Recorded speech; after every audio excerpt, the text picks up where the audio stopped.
Guys. അപ്പം നമ്മുടെ മാങ്ങ ചെത്തിയിട്ടാ കണ്ട കുറച്ച് വീണോടൻ ചതഞ്ഞ പോലെ ഇരുന്നു. അവിടെ ഒരു കറുത്ത പാടുണ്ടായിട്ട് അത് കണ്ടിച്ചിളഞ്ഞു. ഇനി അത് ഞാൻ കളഞ്ഞാൽ പിന്നെ മാങ്ങയമ്മ ഒന്നും ഉണ്ടാവില്ല. അതല്ല ഞാൻ പൂളിയിട്ട് നമുക്ക് ഒന്നിച്ചിരുന്ന് കഴിക്കാട്ടോ. ഇന്നിവിടെ പൊന്നുണ്ട്. അപ്പം അതാണ് ഞാനിപ്പോൾ ഇടുതലയിൽ ചീത്തയിൽ പോകും ഇവിടെ ഇരുന്ന.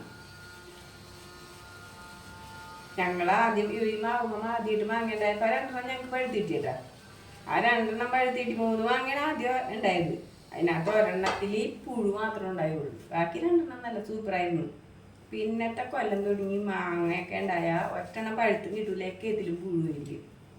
പിന്നെ ഞങ്ങൾ പച്ചക്കേനെ വരച്ചാലാണ് നല്ലോണം കിട്ടണം. അപ്പം നമുക്ക് ചെത്തി എന്തില്ലെങ്കിൽ അങ്ങനെയൊക്കെ ഇടാമല്ലോ നമുക്ക് ഇഷ്ടമുള്ള പോലെ. അങ്ങനെ കറിയിലൊക്കെ ഇടാന്ന് വെച്ചിട്ടുണ്ടെങ്കിലേ നേരിയ പുളിയോ ഉള്ളു. എന്നാലും എനിക്കതാണ്ട് ഇഷ്ടം. സൂപ്പറാണ്. ആവിനെ പോലും പറയാൻ പറ്റില്ല. നല്ല വാസനയുണ്ട് മാങ്ങക്ക്. സൂപ്പർ സ്മെല്ലാണ്. അപ്പം ഇനി നമ്മ മാങ്ങ കഴിക്കുമ്പോൾ കഴിച്ചാൽ ഇതിൻ്റെ മാങ്ങാണ്ടി നോക്കി ഉണ്ട്. അത്രയും വലിയ മാങ്ങയുടെ മാങ്ങാണ്ടിയാണ്. നല്ല മാങ്ങയാണ്. കാണിച്ചു തരാം.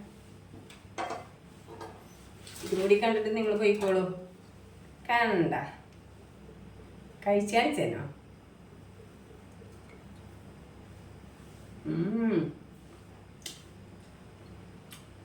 മാവളിഞ്ഞിട്ടുണ്ട്. അവിടെ നേരിയ പുളി ഉണ്ടാവില്ലേ? അങ്ങനത്തെ ഒരു പുളി ഇവിടെ ഉണ്ട്.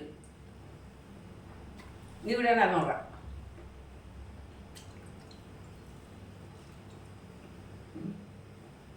നല്ല മധുരമുണ്ട്. അപ്പം ഈ വീഡിയോ ഒന്ന് ഇത്രയുള്ളൂ. എന്നാ അടുത്തൊരു വീഡിയോയിൽ കാണാം. അതുവരേക്കും ടാറ്റാ. പനിയാണ് ഗൈസ്, അതുകൊണ്ടാണ് ഇതൊക്കെ അഡ്ജസ്റ്റ് ചെയ്യണം കേട്ടോ.